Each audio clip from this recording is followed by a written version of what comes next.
What's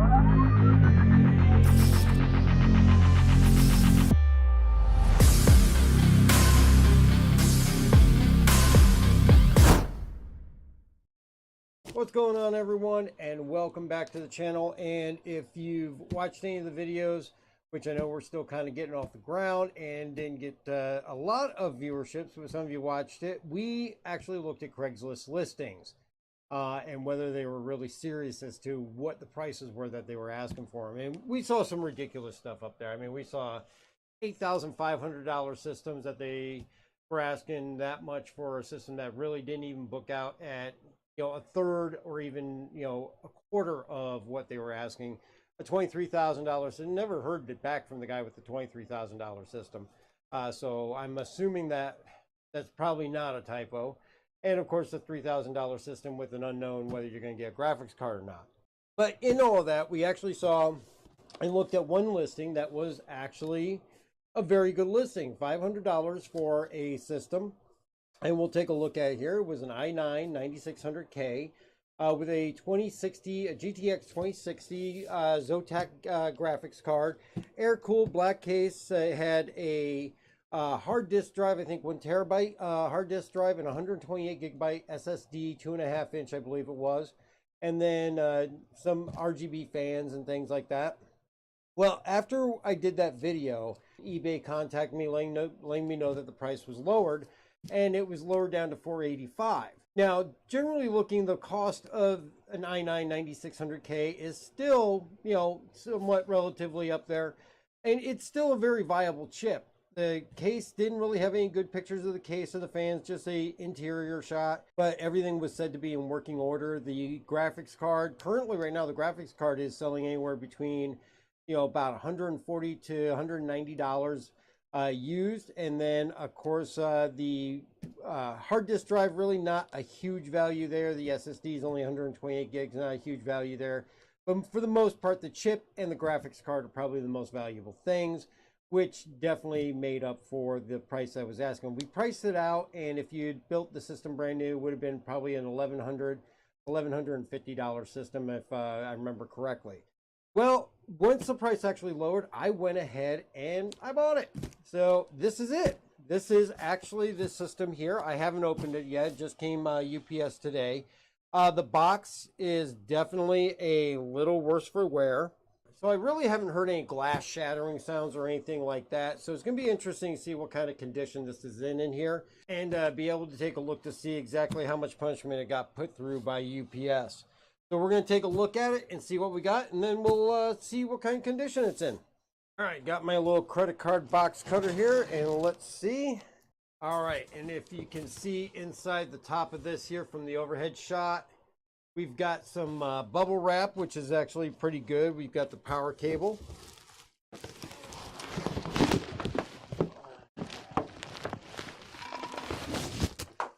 All right, so I heard something rolling around in there taking this out, so that concerns me a little bit. So we got the power cable, and hearing that does not give me a whole vote of confidence.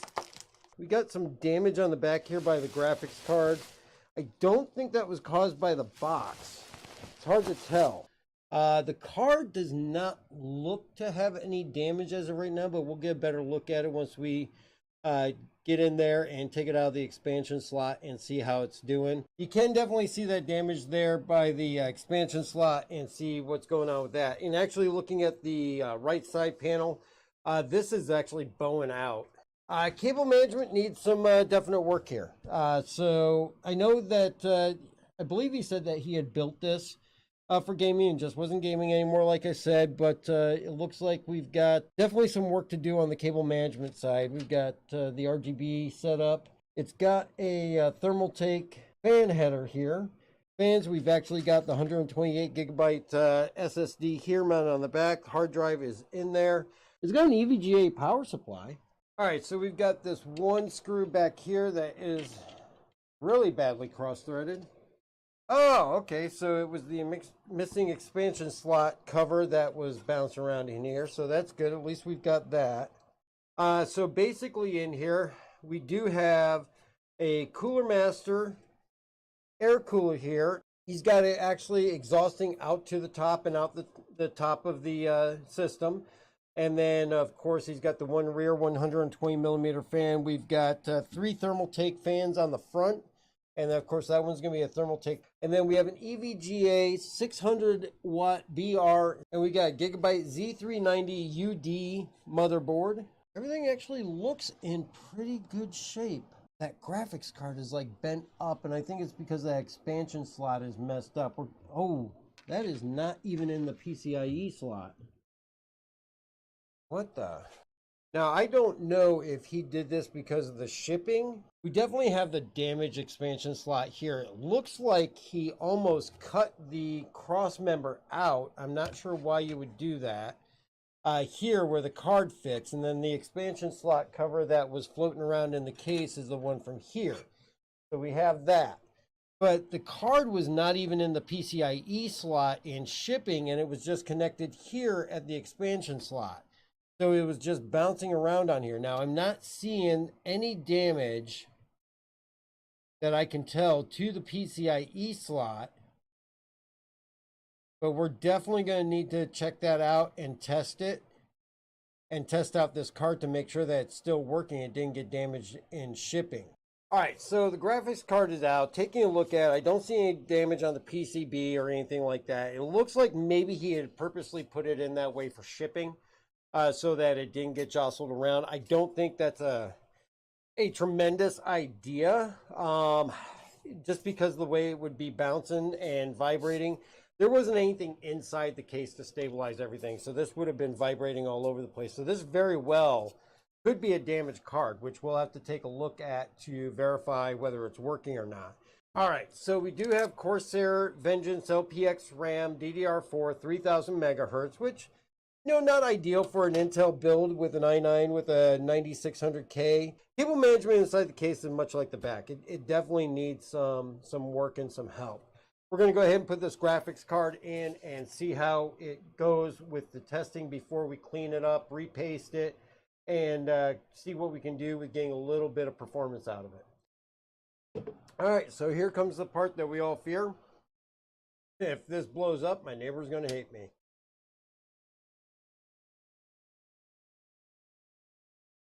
Power's on. We got RGB lights. Fan is spinning. See if we get a signal. We got a post. Memory is actually running at 2133 megahertz, so we do have to set the XMP on that to make sure that we're getting the full 3000 out of it. We'll have to check for a BIOS update because I would imagine that he probably didn't update the BIOS before shipping it. We do have an all data SSD that's 128 gigs. That's the boot drive. Which it should be, and then we have our hard disk drive as the secondary drive. Now, preferably, I would prefer having some fans on top and rotating that cooler around so that it's blowing out the back.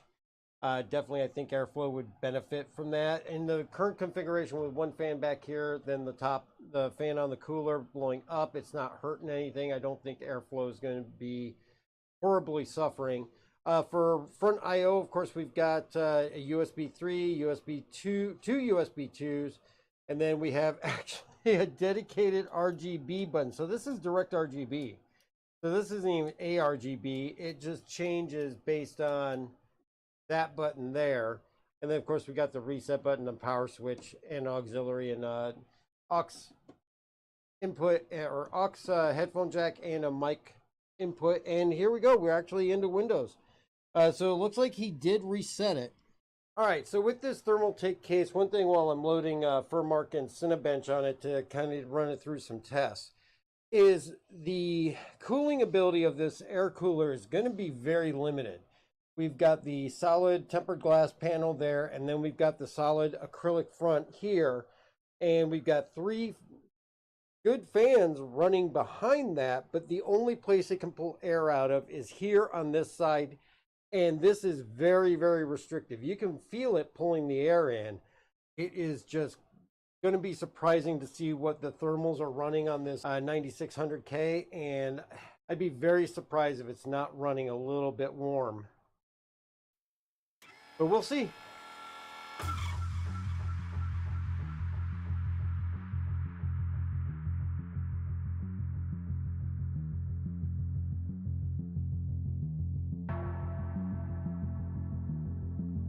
All right, so we're back here a couple days later, and well, I had to take a break on this because of the fact that this is an older Z390 board by Gigabyte. And when messing around with the RGB fans, which definitely I'm a fan of RGB, and I much prefer having it in there than not having it, because you always have the option, if you're not an RGB fan, you can just turn them off. The Z390 board that's in here only has a 4-pin header. Now, the majority of everything we have in here is actually 5 volt, where the 4-pin is 12 volt. So what we ended up having to do was we actually got from Easy DIY, which is the manufacturer of the fans that I put in here and the manufacturer of the hub, is we actually ended up getting this. And this, there'll be a link to this in the comments here. This is for working with older boards that don't have a 5 volt header on it for RGB. What this actually does is it will take the 12 volt power coming from the 4-pin connection, and then it will convert it down to 5 volts and convert that 4-pin connection into a 3-pin. So you can run your fans in there if you have that 5 volt conversion. It runs off of SATA power. So it does add one additional thing in there that we got to run off of SATA, but it also comes with the splitter so that we can still go in and our air cooler fan, which is a Cooler Master fan, can plug in separately as well, and everything should work without problem there. We still have to hook up the front I/O on this, which we'll get to here as we tidy up some of this, and then we'll get in and connect everything else up, get the graphics card in, and then we'll retest it.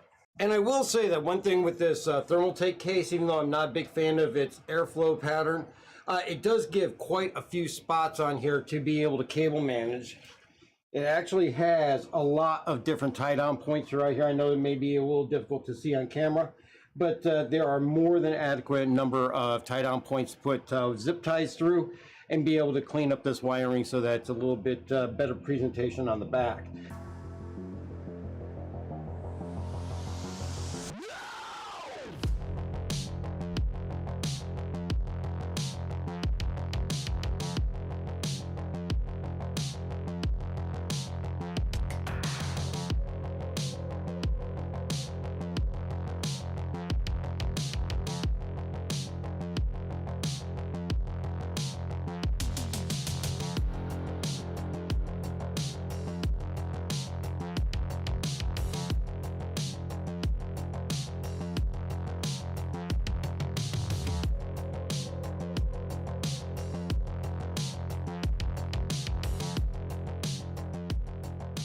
All right, so what we're going to do before we do any more cable management, we're going to go ahead and get our front I/O connected, and that's going to be our 24 full pin, our that's going to be our 24 pin, as well as our USB and all of our audio and our front I/O panel pins, and that's going to be pretty simple here, but once they're actually connected, we'll be able to better manage the cables on the back. So we've got our 24 pin that we actually ran through the side hole there, and we're just going to put that right there on the motherboard. Make sure that clips in. We've got our USB 3.0 right here, which we're going to plug into this. You want to make sure that the keyed slot is in the right place. As far as that goes in, we'll pull that slack in through when we do some cable management. But the one thing I don't like about this motherboard is it doesn't extend all the way out to the outer standoffs. It's actually a little slimmer, which gives it a little bit too much flex on this board, I think. You know, we'll deal with it and we'll go from there. What else we have here is down here on this side, we have our audio and our USB 2.0. You'll actually see that with these, the difference is where that little blocked out pin is going to determine which header that it goes into here. So we can see that actually on the bottom left side, the second one in is missing, so that's going to be our audio. So we're going to go ahead and plug our audio in there. And that means that this one with the top left one missing is going to be our USB, and we're going to go ahead and plug it into our USB header. All right, there's that. Now, that leaves us with our front panel connectors. And that's going to be this bunch of wires. With this, you really want to refer to the motherboard manual as far as, especially with these older ones, they don't always use a common connection.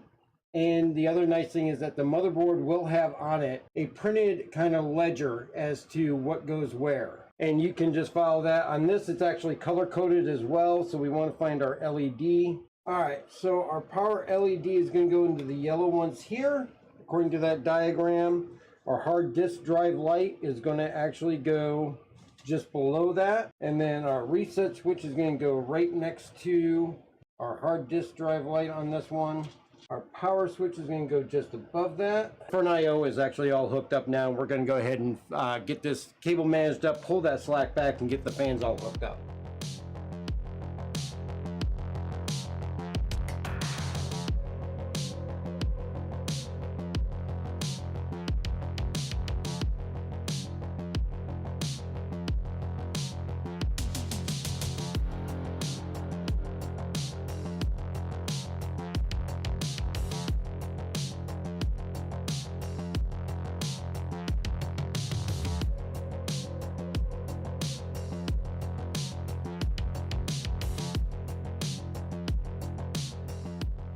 Okay, so we've got all of the cable management done in the back as far as what we're going to do at this point.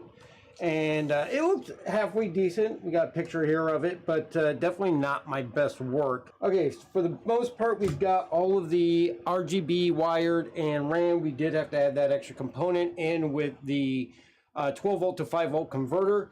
We got that wired up. We're going to be testing that here after we get this going, but we got all the cable management done about as far as what it can be done with the additional components that we had put in.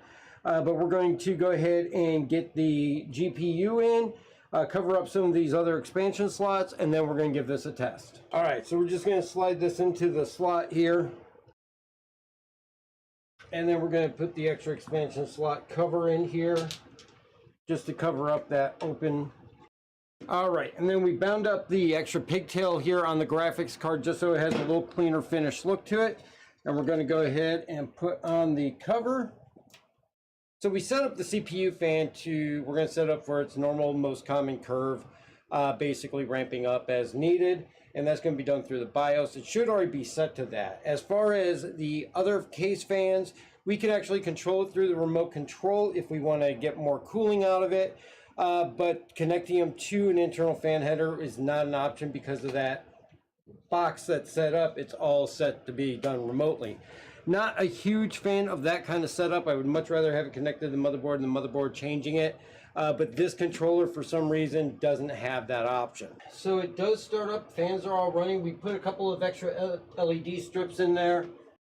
And it looks like we have some control through the controller box here as far as the LEDs, because this conversion box does have a controller. All right, so here we are. We got a boot out of it, so everything is working well. We've got all of our RGB fans are on and synced to the motherboard setting that we've been able to set due to the MB button on the remote, so that is good. They all match. You can control the lighting of everything but the CPU cooler through the remote as well too, but hitting that motherboard button will actually sync them all up.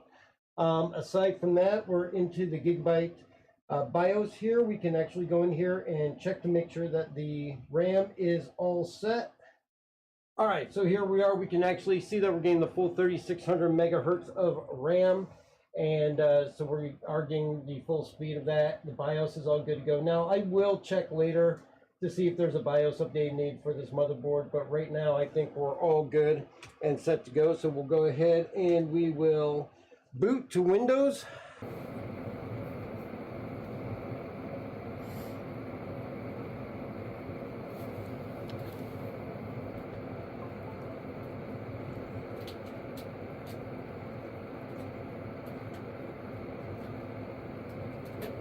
All right, so it looks like by putting that little easy DIY box in the back of this to bypass the 12 volt and cut it down to a 5 volt thing, we've actually lost motherboard control. So be aware of that if you decide to do this. But the control box that it is, you can change the pattern and sync all the lights through the control box directly. was buying a PC off of eBay at $500 for an i5 9600K with the Zotac Gaming 2060 worth it? I would say definitely. I mean, with the price reduction that the guy gave me, as well as the shipping, I think I paid total out of pocket about $550, and that was after the shipping. And then with cleaning it up, repasting everything, and putting these different fans in, price wise, as far as what's worth, is right around or just under $1,000. Actually, PC part picker, not including the easy DIY fans, which are about $30, came to $984. So right about $1,000 with those fans. So overall, definitely a very well running machine. This case was actually still available on PC part picker, surprisingly. And this is actually a $70 case. Cleaned up the back where the damage was on the expansion port to get rid of the sharp points that were on there, get that piece pulled out that was just partially removed, and clean that all up. But I mean, typically, I think for what they were asking for it, I mean, yeah, I think it was a very reasonable price, $500 after the reduction, $485, and then the shipping. I would say I definitely got my money's worth. So if you pay attention to the ads and do your due diligence and research them, it can actually come out working very well, much as it did in this case. And that's about it for this video. I want to thank everybody for joining us and seeing how we can make out with buying something off of eBay. Don't forget, keep an eye out for other videos coming along with other builds and such. And visit darkhourpc.com, where you can get your next gaming PC at a very decent price and built to your specs, or even a custom build. We appreciate all the support and everything out there, and I appreciate you guys supporting the channel. But we're going to wrap this one up and hope you guys have a great day and enjoy the new year.